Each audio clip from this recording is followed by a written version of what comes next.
নমস্কার সকলকে এবং সকলকে স্বাগত জানাই আমার চ্যানেল ইনভেস্ট উইথ নিশান। আজকের এই ভিডিওতে আমি আলোচনা করব কিভাবে একটি মিউচুয়াল ফান্ড থেকে আপনি অন্য একটি মিউচুয়াল ফান্ডে আপনার ফান্ডটাকে সুইচ করতে পারেন, অর্থাৎ how to switch from a mutual fund to another mutual fund. এই বিষয়টি নিয়ে আলোচনা করতে গেলে পরে এর সাথে প্রাসঙ্গিক কিছু বিষয় চলে আসবে, সেগুলোকেও আমি আস্তে আস্তে আপনাদের সামনে তুলে ধরার চেষ্টা করব। ভিডিওর প্রথম থেকে শেষ পর্যন্ত একটু থাকবেন। আর যদি ভিডিওটি ভালো লাগে একটু লাইক করবেন, কমেন্ট করবেন, শেয়ার করবেন এবং যারা আজ নতুন দেখছেন আমার ভিডিওটা তারা একটু সাবস্ক্রাইব করবেন চ্যানেলটিকে এবং বেল আইকন প্রেস করে রাখবেন, যাতে পরবর্তী ভিডিও দেওয়ার সঙ্গে সঙ্গে আপনাদের কাছে নোটিফিকেশনটি চলে যায়। তো আজকে শুরু করছি আমাদের বিষয়বস্তু, মিউচুয়াল ফান্ড সুইচ কীভাবে করব সেটা নিয়ে আলোচনা। প্রথমে যে বিষয়টি নিয়ে কথা বলবো, যে এই সুইচিংটা আমরা কেন করি। কোনো ফান্ডে আমি এক্সিস্টিং এসআইপি চালিয়ে যাচ্ছি বা লামসাম ইনভেস্টমেন্ট করে বসে আছি, অথচ আমি এখন চাচ্ছি যে অন্য একটি ফান্ডে আমি আমার ফান্ডটিকে সুইচ করে নিয়ে যাব। সেটার কারণ বিভিন্ন জনের কাছে বিভিন্ন রকম। হয়তো কোনো একটি ফান্ড সাময়িকভাবে রিটার্ন দিচ্ছে না, অন্যান্য ফান্ডগুলো হয়তো ভালো দৌড়চ্ছে।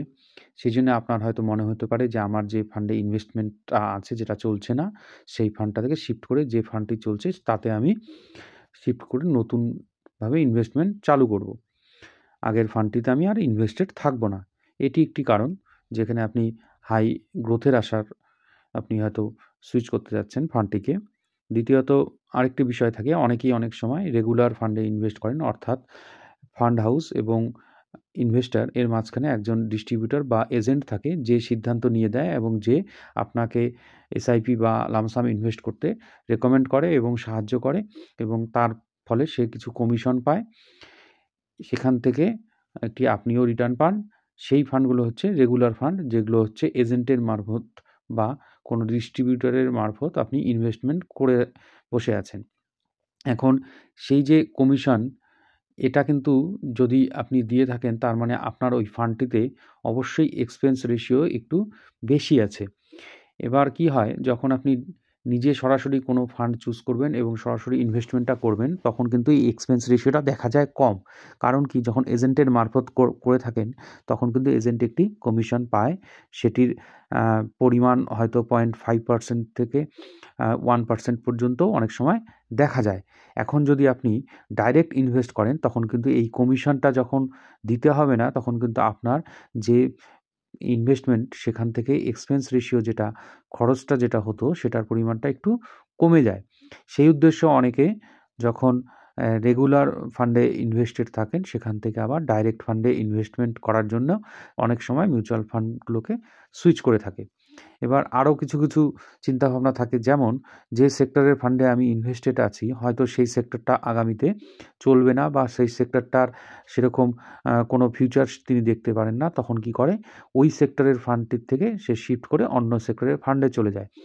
যেরকমটা হয় যে আমি এখন লার্জ ক্যাপে ইনভেস্টেড রয়েছি, হয়তো আমি এক্সপেক্ট করছি যে এখন স্মল ক্যাপ যে ফান্ডগুলো আছে সেগুলোতে আমি একটু ভালো রিটার্ন ভবিষ্যতে পাবো, তখন সে সিদ্ধান্ত নিতে পারে যে আমি এই লার্জ ক্যাপে ইনভেস্টেড থাকবো না, নতুন করে আমি স্মল ক্যাপে নিজের ইনভেস্টমেন্ট অ্যামাউন্টটাকে শিফট করে নিয়ে যাবো, অর্থাৎ সুইচ করে চলে যাব। সেই জায়গায় দাঁড়িয়ে সিদ্ধান্ত নেয়। এই যে বিভিন্ন কারণ, আমি 3টে কারণ বললাম। এক হলো আপনার কমিশনের ব্যাপার যেটা আছে সেটা নিয়ে বললাম। আরেকটি হলো সেক্টরিয়াল মুভমেন্ট বা সেক্টরিয়াল এক্সপেকটেশন যেটা থাকে, সেটা হয়তো আগামীতে যে সেক্টরে আপনি আছেন সেটাতে না হয়ে অন্য কোনো সেক্টরে মুভ দেখা দিতে পারে, সেই সেক্টরে আপনি চলে যেতে পারেন। হ্যাঁ, এরকম একটা বিষয়। আরেকটি বিষয় থাকে বলি, সেটি হচ্ছে অনেক সময় দেখা যায় যে আপনি যে ফান্ডে ইনভেস্টেড আছেন সেখানে একজন ফান্ড ম্যানেজার, খুব অভিজ্ঞ ফান্ড ম্যানেজার ছিলেন, যে ফান্ডটাকে ম্যানেজ করছেন, হঠাৎ করে সেই ফান্ড ম্যানেজার হয়তো সেই ফান্ডটিকে ম্যানেজ করছেন না, নতুন করে একজন ফান্ড ম্যানেজার আসলেন যাকে আপনার ঠিক পছন্দ হচ্ছে না, তার পারফরমেন্স আপনি দেখছেন যে ভালো নয়, তখন আপনি সিদ্ধান্ত নেবেন এই ফান্ড ম্যানেজার আমার ঠিকঠাক মনে হচ্ছে না, আমি এখন অন্য কোনো ফান্ডে শিফট হব। মানে বিভিন্ন কারণে কিন্তু এই সুইচগুলো কিন্তু মানুষ করে থাকে। এবার এই সুইচগুলো তখনই করবেন যখন আপনি নিজে অভিজ্ঞ হবেন এবং ইকুইটি মার্কেট সম্পর্কে আপনার ধারণা ক্লিয়ার থাকবে, তখনই কিন্তু এই সিদ্ধান্তটা যদি আপনি নেন তখন কিন্তু সিদ্ধান্তটা ঠিক হবে। এবার যার ক্ষেত্রে এই অভিজ্ঞতাটা সেরকমভাবে নেই বা যার এই অভিজ্ঞতাটা পুরোপুরি নেই বা মার্কেট সম্পর্কে কোনো ধারণা নেই, সে যদি এরকম করে হঠাৎ করে জাস্ট খালি প্রাইস অ্যাকশন দেখে সুইচ করে নেয়, তাহলে কিন্তু তাকে বোকাও হতে পারে ভবিষ্যতে। কারণ কি, যেটা মনে করছেন যে সে হয়তো মনে মনে ভাবলো যে এখন যে এই ফান্ডটি চলছে না, কিন্তু এরকম নয় যে এই ফান্ডটা আগামীতেও চলবে না। আগামীতে কিন্তু সেই ফান্ডটা চলতেও পারে। তখন কিন্তু সে যে সুইচ করে নতুন ফান্ডে গেল, সেখানে গিয়ে দেখলো যে ওই ফান্ডটি চলছে না, আগে যে ফান্ডে ছিল সেই ফান্ডটিই কিন্তু এখন আবার চলছে। সেক্ষেত্রে কিন্তু সে বোকা হয়ে যেতে পারে। সেই জন্যে যদি মার্কেট সম্পর্কে অভিজ্ঞ কোনো ব্যক্তি হন, সে যদি সুইচিং বা রেগুলার ফান্ড থেকে ডাইরেক্ট ফান্ডে যান, বিভিন্ন যে এই সুইচিংয়ের যে সিদ্ধান্তগুলো নেন, তখন কিন্তু সেই সিদ্ধান্তটা ঠিক হওয়ার সম্ভাবনা বেশি থাকে। কিন্তু যারা অভিজ্ঞ নন, হঠাৎ করে সিদ্ধান্ত নিয়ে ফেলেন যে আমি সুইচ করে অন্য ফান্ডে চলে যাব, তার ক্ষেত্রে সিদ্ধান্তটা ভুলও হতে পারে।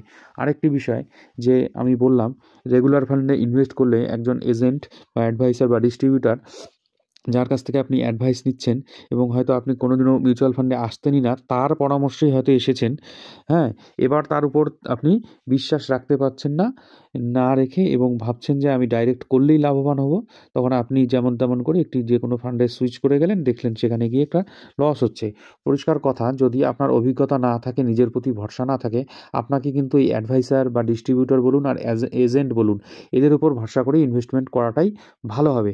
এবার যদি আপনার অভিজ্ঞতা থাকে এবং আপনি যদি ইকুইটি মার্কেট সম্পর্কে সঠিক ধারণা রাখেন, মুভমেন্টগুলো বুঝতে পারেন, প্রাইস অ্যাকশন বুঝতে পারেন, তাহলে কিন্তু আপনি নিজে নিজে সুইচ করে যেতে পারেন। নিজের সিদ্ধান্তটা নেওয়ার মতো জায়গায় থাকলে তবেই আপনি সুইচিংয়ের সিদ্ধান্তটা নেবেন। এই যে আমি কথাগুলো বললাম, এগুলো সম্পূর্ণ ডিপেন্ড করবে আপনার অভিজ্ঞতার উপর। এবার আসি, সুইচিংটা আমরা কিভাবে করব। সুইচিং দুভাবে হয়, একটা নর্মাল সুইচিং, একটি ম্যানুয়াল সুইচিং। এবার আপনি মনে করুন, উদাহরণ হিসেবে আমি ধরে নিচ্ছি যে একটি এএমসি, তার নাম হচ্ছে এসবিআই এএমসি বা ফান্ড হাউস, যেখানে আপনি তাদের একটি লার্জ ক্যাপ ফান্ডে ইনভেস্টেড আছেন। সে আপনি লামসাম মোডেই হোক, এসআইপি মোডেই হোক, যে কোনোভাবেই আপনি ওতেই ইনভেস্টেড আছেন। এবার সেখান থেকে আপনি শিফট করে এসবিআইয়েরই অন্য একটি ফান্ডে শিফট করবেন। এখন মনে করুন আছেন হলো লার্জ ক্যাপে, আপনি যাবেন স্মল ক্যাপে। সেটা যেখানে যাচ্ছেন সেটাও কিন্তু এসবিআই এএমসির আন্ডারেই ফান্ডটা আছে। অর্থাৎ একই ফান্ড হাউসের আন্ডারেই আপনি হলো একরকম মার্কেট ক্যাপিটালের ফান্ডে ইনভেস্টেড ছিলেন, সেখান থেকে আপনি আরেক রকমে যাচ্ছেন। অর্থাৎ লার্জ ক্যাপ থেকে আপনি শিফট হচ্ছেন মিড বা স্মল ক্যাপে। অর্থাৎ একই ফান্ড হাউসের মধ্যেই আপনার কনভার্সনটা হচ্ছে বা সুইচিংটা হচ্ছে। সেক্ষেত্রে কিন্তু আপনি জাস্ট খালি ওখানে ওদের অ্যাপে বা আপনার থার্ড পার্টি অ্যাপ যদি আপনি ব্যবহার করেন, সেই অ্যাপে ঢুকে সেখান থেকে কিন্তু আপনি ওই সুইচিং অপশনটা পেয়ে যাবেন। সেখানে অনলাইনে আপনি নর্মাল যে ট্রান্সফার বা সুইচ অপশনে ক্লিক করে কিন্তু আপনি সুইচ করতে পারবেন। এবার সুইচ করতে গেলে কিছু বিষয় থাকে, সেটা আপনাকে মাথায় রাখতে হবে, সেগুলো নিয়ে আমি পরে আসছি। আরেকটি বিষয় থাকে, সেটা হলো ম্যানুয়াল সুইচিং। এই যে আপনি যখন নর্মাল সুইচিং করলেন, সেটা কিন্তু ঘটনাটা ঘটলো একই এএমসির মধ্যে থাকা দুটো ফান্ডের মধ্যে। এবার যখন আপনি ম্যানুয়ালি করতে যাবেন, তখন ব্যাপারটা আসবে, এক ফান্ড হাউস থেকে ফান্ডটিকে নিয়ে আপনি আরেক ফান্ড হাউসের ফান্ডে যাবেন। অর্থাৎ আপনি হয়তো ইনভেস্টেড আছেন এসবিআইয়ে, মিউচুয়াল ফান্ডের কোনো একটি স্কিমে। এবার আপনি হয়তো সেইটাকে সুইচ করে নিয়ে যাবেন এইচডিএফসি ব্যাংকের কোনো একটি মিউচুয়াল ফান্ডে। তখন কিন্তু আপনাকে এটা ম্যানুয়ালি করতে হবে। ম্যানুয়ালি কথার অর্থাৎ আপনাকে আগের যে ফান্ডটি আছে সেটাকে আপনার রিডিম করতে হবে, রিডিম করে অ্যাকাউন্টে টাকা নিতে হবে এবং সেখান থেকে সেই টাকাটি দিয়ে আবার একটি নতুন মিউচুয়াল ফান্ডে আপনি ইনভেস্ট করতে পারেন। সেটা যেমন আমি এখানে বললাম এইচডিএফসির কথা। এবার আপনাকে কিন্তু কিছু জিনিস, এই ট্রান্সফার বা সুইচ যেটা আমি বলছি, সেটা করার সময় কিছু জিনিস কিন্তু মাথায় রাখতে হবে। আপনি চাইলেই যে সুইচ করতে পারবেন সেরকম নয়। কীরকম ফান্ডে আপনি ইনভেস্ট করেছেন এবং কতদিন ধরে ইনভেস্টেড আছেন, এগুলোর উপর কিছুটা ডিপেন্ড করে। কারণ কি, আপনার ফান্ডগুলো যেটা আছে সেটার যদি ইএলএসএস ফান্ড হয়, ট্যাক্স সেভার ফান্ড হয়, যার মধ্যে লকিং পিরিয়ড একটি থাকে, সেটি হচ্ছে 3 বছরের মতো। এবার যদি আপনার সেটি 3 বছর না হয়, তাহলে কিন্তু আপনি ওখান থেকে সুইচ করে বেরিয়ে যেতে পারবেন না। কারণ কি, তার মধ্যে লক ইন পিরিয়ড আছে, আপনি চাইলেও পারবেন না। এবার আরেকটি বিষয়, এক্সিট লোড যখন আপনি কোনো ফান্ড থেকে বেরোবেন, সেখানে কিন্তু এক্সিট লোড আপনাকে দিয়েই বেরোতে হবে। এবার এক্সিট লোড কখন হবে? যখন সে ফান্ডগুলি হয়তো 1 বছরের নিচে আপনি চালাচ্ছেন বা যেদিন থেকে ইনভেস্ট শুরু করেছেন, সেদিন যে প্রথম যে কিস্তিটা দিয়েছেন তারটা হয়তো 1 বছর হয়ে গেছে কিন্তু তারপরেরটা হয়তো আবার 1 বছর হয়নি। তার মানে আপনি কিন্তু এখানে পার্শিয়ালি করতে পারবেন। অর্থাৎ ব্যাপারটা হলো ১ম মাসে যেটা দিয়েছেন সেটার টেনিউর মানে 1 বছর যদি হয়ে গিয়ে থাকে তখনই কিন্তু আপনি ওটাতে এক্সিট লোড না দিয়ে শিফট করতে পারবেন। কিন্তু তারপরে যে আপনি ইনভেস্টমেন্টগুলো করেছেন 1 বছরের নিচে যে ইনভেস্টমেন্টগুলো হয়েছে আপনার, সেটা মান্থলি যেগুলো দিয়েছেন, প্রত্যেকটি ইনভেস্টমেন্টকে কিন্তু একটি করে ইন্ডিভিজুয়াল ইনভেস্টমেন্ট ধরা হবে এবং প্রত্যেকটির ক্ষেত্রে টাইমটা ক্যালকুলেশন করা হবে। যে ইনভেস্টমেন্টগুলো আপনার 1 বছরের নিচে আছে, সেই ইনভেস্টমেন্টগুলো কিন্তু প্রত্যেকটি কিন্তু এক্সিট লোডের আন্ডারে আসবে। এবার কিছু, কিছু ফান্ডে এক্সিট লোড থাকে 91 ডেজের মধ্যে যদি আপনি রিডিম করেন তখন এক্সিট লোড প্রযোজ্য হবে। কিছু, কিছু ফান্ডের কিন্তু থাকে আবার 1 বছরের নিচে যদি আপনি ভাঙান বা সুইচ করেন তখন কিন্তু আপনাকে এক্সিট লোড দিয়েই বেরোতে হবে। এবার যদি আপনি লামসাম অ্যামাউন্ট করে থাকেন এবং সেটা যদি 1 বছর পার হয়ে গিয়ে থাকে তখন কিন্তু সেখানে কোনো এক্সিট লোডের ব্যাপার আসছে না। এবার আরেকটি বিষয় যেটা থাকে সেটা হলো ট্যাক্স। এবার ট্যাক্স ২ ধরনের হয়। আপনারা জানেন। কারণ কি, যদি আপনার শর্ট টার্ম ক্যাপিটাল গেইন হয় তাহলে আপনাকে দিতে হবে একটি ট্যাক্স, আবার লং টার্ম ক্যাপিটাল গেইন হলেও কিন্তু আপনাকে ট্যাক্স দিতে হবে। এবার যেদিকেই যান আপনাকে কিন্তু 1 বৎসর হয়ে গেলে পরে সেটা দিতে হবে long term capital gain tax, এবং যদি সেটা 1 বৎসর না হয় তার মধ্যে যদি আপনার রিডিমশন হয় বা সুইচিং হয় তখন কিন্তু যা গেইন হবে তার উপরেও কিন্তু আপনাকে শর্ট টার্ম ক্যাপিটাল গেইন ট্যাক্সটা আপনাকে দিতে হবে। এবং আপনার ইনকাম ট্যাক্সের ফাইলে বা ইনকাম ট্যাক্সের যে পোর্টফোলিও প্রোফাইলটি আছে সেখানে যদি লগ ইন করেন, সেখানে গিয়ে 26AS এ দেখবেন আপনার ট্যাক্স রিকোয়ারমেন্টটা ওখানে কিন্তু রিফ্লেক্ট করতে থাকবে। সেখান থেকেই আপনি জানতে পারবেন যে আপনার ট্যাক্স দিতে হবে এবং কেন দিতে হবে। এই যে ব্যাপারগুলো সেগুলো কিন্তু ওই 26AS এর মধ্যে রিফ্লেক্ট করবে এবং ট্যাক্স না দিয়ে কিন্তু আপনি পার পাবেন না। সেই জন্য আপনাদের কিন্তু মাথায় রাখতে হবে যে সুইচিং করলে পরে এক্সিট লোডের ব্যাপার আসবে এবং লক ইন পিরিয়ডের ব্যাপার আসবে এবং শর্ট টার্ম ট্যাক্সের ব্যাপার আসতে পারে, লং টার্ম ট্যাক্সের ব্যাপার আসতে পারে। এই জিনিসগুলো কিন্তু মাথায় রেখেই আপনাকে কিন্তু সুইচিংয়ের ব্যাপারটা করতে হবে।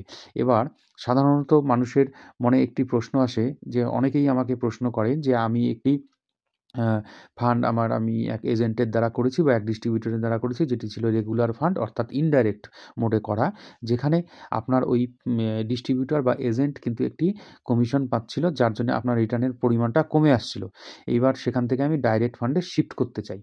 এই যে কোশ্চেনটা, কারণ ডাইরেক্ট ফান্ডে তার যাওয়ার উদ্দেশ্য একটাই, যে কমিশনটা এখান থেকে এজেন্ট পাচ্ছিল সেই কমিশনটা সে দিতে যাচ্ছে না, নিজে সরাসরি করতে যাচ্ছে, যাতে কিছুটা রিটার্ন বেশি পাওয়া যায়। এবং লং টার্ম ক্ষেত্রে বা লং টার্মের যদি ইনভেস্টমেন্ট হয় তাতে কিন্তু এই রিটার্নের পরিমাণটা অনেকটা ডিফারেন্স হয়। আপনারা কোনো সময় কোনো একটি ফান্ডের ওই রেগুলার ফান্ড আর হলো ডাইরেক্ট ফান্ডের কম্প্যারিজন করে দেখবেন, তাতে কিন্তু একটা হিউজ ডিফারেন্স আপনারা দেখতে পারেন। এবার সেই জন্যই অনেকে চায় যে আমি রেগুলার ফান্ড থেকে ডাইরেক্ট ফান্ডে শিফট করব। এই রেগুলার ফান্ড থেকে আপনি ডাইরেক্ট ফান্ডে শিফট করতে গেলে পরে যে প্রসিডিওর আমি বললাম, নরমাল সুইচিং যেটা বললাম প্রথমে, সেটার মধ্যে যেরকম একই এএমসির মধ্যে গেলে পরে লার্জ ক্যাপ থেকে গেলে স্মল ক্যাপে গেলে যে প্রসিডিওরটা মেনটেন করতে হয় সুইচিংয়ের, সেম প্রসিডিওরও এখানেও আপনি মেনটেন করতে পারেন। আরেকটি বিষয় যেটি হলো, যদি ডিফারেন্ট এএমসির মধ্যে ট্রানজাকশনটা হয়, অর্থাৎ আপনি হয়তো এসবিআই এএমসিতে রেগুলার ফান্ডে আছেন, সেখান থেকে আপনি এইচডিএফসির এএমসির কোনো ডাইরেক্ট ফান্ডে যাবেন, তখন কিন্তু আপনাকে আগের যে অ্যামাউন্টটা আছে, ইনভেস্টমেন্ট অ্যামাউন্টটা আছে, সেটিকে আপনার রিডিম করতে হবে। আর রিডিম করতে গেলে পরে কী কী হয়, এই যে আমি সেটা কিন্তু একটু আগেই আলোচনা করলাম, যে short term capital gain tax, long term capital gain tax, এবং তার সাথে সাথে এক্সিট লোড, এবং আপনাকে মাথায় রাখতে হবে আপনার লক ইন পিরিয়ড আছে কিনা। এই যে বিষয়গুলো আছে এগুলো কিন্তু তখন আপনাকে ভেবে করতে হবে। তখন আপনাকে কি করতে হবে, রিডিম করে তারপরে সেই ফান্ডটিকে আবার নতুন করে ফ্রেশ ইনভেস্টমেন্ট করতে হবে। এবং যা যা নিয়ম আছে সব একই রকম। এখানে যেহেতু ফান্ড হাউস দুটো আলাদা, তার জন্য আপনাকে টাকাটা আপনার ব্যাংকের সেভিংস অ্যাকাউন্টে ঢুকবে, ঢোকার পরে সেখান থেকে আপনাকে রিইনভেস্ট করতে হবে। ম্যানুয়াল সুইচিং যেটা, সেটা এখানে প্রযোজ্য হবে এবং যা আপনার রিডিমশন অ্যামাউন্ট হবে সবই কিন্তু ট্যাক্সেবল হবে। এই জিনিসটা কিন্তু আপনাদের মাথায় রাখতে হবে। সেটা লং টার্ম যদি আপনার হয়, প্রফিট হয়, তাহলে সেখানে লং টার্ম ট্যাক্স দেবেন। এই হলো বিষয়। এখানে আরেকটি বিষয় বলি, যে বিষয়টি আমি বললাম যে আপনি যদি রেগুলার কোনো ফান্ডে প্রিভিয়াসলি এসআইপি চালাচ্ছেন এরকম থাকে, তারপরে যদি আপনি ডাইরেক্ট ফান্ডে শিফট হতে চান, তখন কিন্তু আপনার যে আগে যে এসআইপিটি চলছিল সেটিকে কিন্তু ক্যান্সেল করতে হবে এবং নতুন করে যে ডাইরেক্ট ফান্ডে যাচ্ছেন সেখানে কিন্তু আবার আপনাকে নতুন করে এসআইপি চালু করতে হবে। এটা কিন্তু অটোমেটিকই ওখান থেকে কিন্তু আগে যে ফান্ডটি ছিল রেগুলার ফান্ডটি, সেটার এসআইপিটা কিন্তু ক্যান্সেল হবে না, এটা আপনাকে কিন্তু করতে হবে। হ্যাঁ, এবং তার জন্যে যে টাইমটা লাগে সে টাইমটাও আপনাকে দিতে হবে এবং এখানে যখন এটা হবে, নতুন যে ইনভেস্টমেন্টটা চালু হবে সেটারও কিন্তু একটি টাইম পিরিয়ড আছে, সেটাকেও কিন্তু ক্যালকুলেশন করে দেখতে হবে। সেটা হলো ইকুইটির ক্ষেত্রে T+3 ডেজ। তার মানে বলছি যে এই সেটেলমেন্ট পিরিয়ড ইকুইটি ফান্ডের ক্ষেত্রে কিন্তু আপনার হচ্ছে T+3 ডেজ।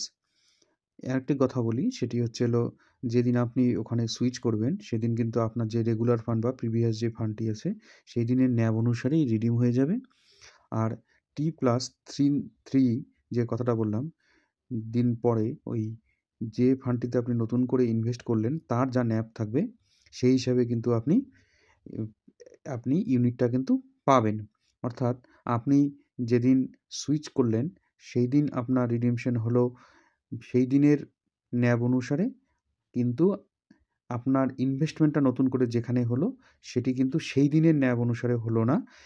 3 দিন পরে যে ন্যাবটি থাকবে T+3 ডেজ পরে, সেই ন্যাবে কিন্তু সেই ভ্যালুতেই বা সেই প্রাইসেই কিন্তু আপনার ইনভেস্টমেন্টটা নতুন করে আবার চালু হলো। এই হলো মেন বিষয়। আর যদি নতুন কিছু আপনাদের জানার থাকে তাহলে আমাকে কমেন্ট সেকশানে লিখবেন, আমি চেষ্টা করব আপনাদের উত্তরটা দেওয়ার। ধন্যবাদ, ভালো থাকবেন। ভিডিওটি ভালো লাগলে লাইক, কমেন্ট এবং শেয়ার করবেন। এছাড়াও যারা নতুন দেখছেন তারা একটু চ্যানেলটিকে সাবস্ক্রাইব করবেন।